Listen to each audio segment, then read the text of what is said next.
Hai Sobat Kata Cerita, sudah siap dengarkan cerita selanjutnya? Let's go! Bab 7. Saat ini Tari dan Naina sedang berada di kedai bakso seberang jalan dari toko milik Pak Iman. Ya, mereka sudah memutuskan untuk berbuka puasa di sana. Naina dan Tari sudah menawari Abah dan Uminya untuk bergabung, tapi kedua orang tua itu menolak. Dengan alasan, Umi sudah membawakan bukaan. Akan mubazir bukan kalau tidak ada yang makan. Apa kabar kamu, Nah? Tanya Tari pada Naina. Alhamdulillah, baik. Kamu sendiri gimana kabarnya, Tar? Naina menanyakan balik kabar teman masa kecilnya itu. Alhamdulillah, seperti yang kamu lihat ini. Sahut Tari dengan riang. Aku kangen banget tahu sama kamu. Ia sangat merindukan teman masa kecilnya waktu itu. Aku juga kangen sama kamu. Naina pun juga merindukan teman masa kecilnya itu. Mereka mengobrol ke sana kemari sehingga waktu buka puasa tak terasa bagi kedua remaja itu. Sekarang kita buka puasa dulu yuk, ajak Naina begitu ia mendengar azan maghrib berkumandang. Batalkan dulu ya puasanya dengan doa. Baru setelah itu kita makan kurma cukup 3 biji sesuai sunnah Nabi ya. Naina mengingatkan temannya itu untuk mengikuti cara baginda Nabi Muhammad SAW berbuka puasa. Tari hanya cengengesan saja karena malu bersikap seperti itu di hadapan temannya ini. Bismillah, ucap Naina setelah itu baru ia memakan kurma yang ia bawa dari toko milik abahnya itu. Akhirnya Tari pun mengikuti cara yang Naina pakai. Ya, walaupun ada sedikit kesalahan, setidaknya ia mau belajar bukan? Puasa tinggal sehari lagi, tetapi toko Pak Iman malah kebanjiran pelanggan yang hendak membeli beras untuk membayar zakat di malam takbir ini. Ya, tradisi di kota Naina adalah di malam takbir mereka baru membayar zakat di masjid atau musola dekat rumah. Setelah itu mereka akan menghitung dan membagikan ke seluruh warga yang sudah terdaftar penerimaan zakat fitrah ini. Pak Iman, saya berasnya 10 kilo ya, pinta ibu tersebut. Dok, ibu beli berasnya 6 kilo saja ya, sahut yang lainnya. Karena banyak yang membeli beras sehari sebelum Idul Fitri, sehingga Naina, Pak Iman, Ibu Umaya, dan 2 orang karyawan Pak Iman sibuk sekali. Bahkan mereka sampai kewalahan untuk melayani mereka semua yang tidak sabaran. Masya Allah, Bu Ibu, mohon bersabar ya. Antri dulu, kasihan yang sudah duluan, mereka menunggu lama, Bu. Naina mencoba melerai ibu-ibu yang berdesak-desakan untuk membeli beras. Naina merasa kasihan melihat anak-anak dan balita yang terjepit oleh kerumunan ibu-ibu yang ganas tersebut. Padahal toko sembako selain toko milik Pak Iman banyak. Tapi ya begitu, kalau sudah rezeki jangan ditolak bukan? Akhirnya drama antrian tersebut berakhir begitu Pak Iman bilang beras untuk zakat sudah habis bersih. Padahal Pak Iman sudah menyetok dari supplier biasanya sebanyak 200 kilo. Tapi entahlah, mungkin sudah menjadi rezeki milik Pak Iman sekeluarga, sehingga beras itu habis tak tersisa.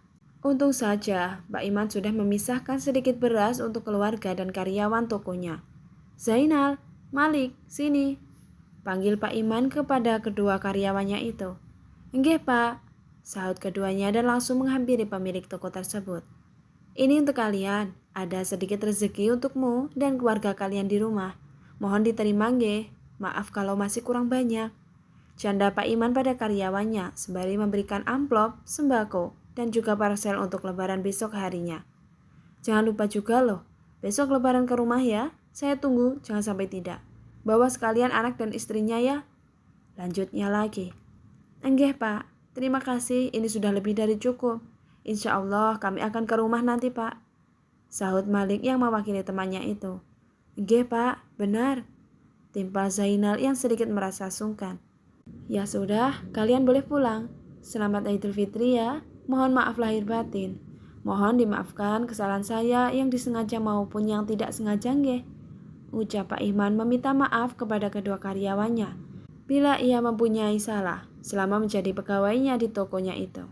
Boten Pak, malah saya dan Malik yang seharusnya meminta maaf sama Bapak dan keluarga bila kerja kami masih kurang maksimal selama bekerja Pak, sahut Zainal dengan cepat. Karena ia merasa selama bekerja dengan Pak Iman, ia tak pernah diperlakukan dengan buruk. Malah mereka selalu diberi dengan layak untuk ukuran kuli selama bekerja. Allahu Akbar, Allahu Allahu Akbar, Allahu Akbar. La ilaha illallah, Allahu Akbar, Allahu Akbar walillahil hamd. Suara takbir berkumandang sedari semalam dengan begitu semangat. Sekarang semua menyambut Idul Fitri dengan sukacita, karena mereka masih bisa merasakan hari kemenangan hingga akhir. Saat ini semua orang berbondong-bondong menuju masjid atau musola untuk melaksanakan sholat Id atau Idul Fitri. Setelah selesai sholat, mereka bersalam-salaman untuk bertegur sapa dan saling meminta maaf. Umi, Abah, Nana minta maaf kalau ada salah yang sengaja atau tidak sengaja Nana lakukan selama menjadi anak Umi dan Abah. Naina bersimpuh di hadapan kedua orang tuanya yang saat ini sedang duduk di ruang tamu setelah selesai sholat tadi. Umi juga minta maaf ya Ndok kalau masih suka membuat hati kamu sakit dengan perbuatan dan lisan Umi selama ini. Umayyah berucap sembari berlinang air mata. Abah juga minta maaf ya Ndok, masih belum bisa menjadi ayah yang baik untukmu dan keluarga kita. Pak Iman menimpali perkataan istrinya. Tidak Umi, Abah, kalian adalah orang tua terbaik yang Nana punya. Terima kasih atas kasih sayang yang kalian limpahkan pada Nana. Nana membantah perkataan orang tuanya. Ia merasa kedua orang tuanya sudah berusaha memenuhi kewajibannya kepada dirinya. Ya sudah, acara tangis-tangisannya ditunda lagi. Kita makan dulu.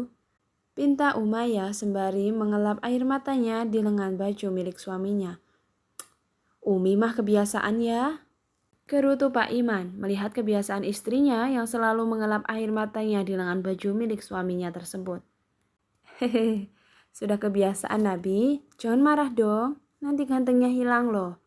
Goda Bu Umayyah sembari cengengesan. Naina yang melihat itu merasa bersyukur telah terlahir dari keluarga yang saling mencintai dan juga menyayangi satu dengan yang lain. 8 bulan kemudian.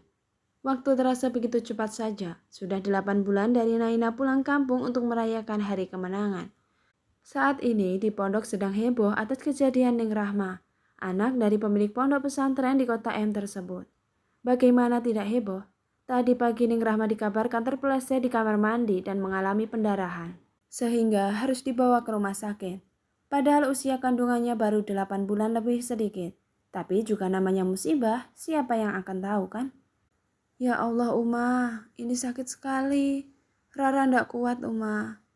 Erangan Rahma memenuhi koridor rumah sakit saat ini. Istighfar Ndok, kamu pasti bisa. Jangan menyerah, Allah selalu melindungi hambanya. Bunyai Farah mencoba menyemangati anaknya. Ndak Uma, Rara sudah ndak sanggup lagi. Ini benar-benar sakit sekali. Rahma terbata-bata mengucapkan kalimat itu. Ia menangis dan mengerang menahan sakit yang luar biasa itu. Rahma merasa nyawanya sudah di ujung tanduk. Ia sudah bisa merasakan sesuatu sedang berusaha menarik nyawanya. Bersambung. Lanjut di bab 8 ya.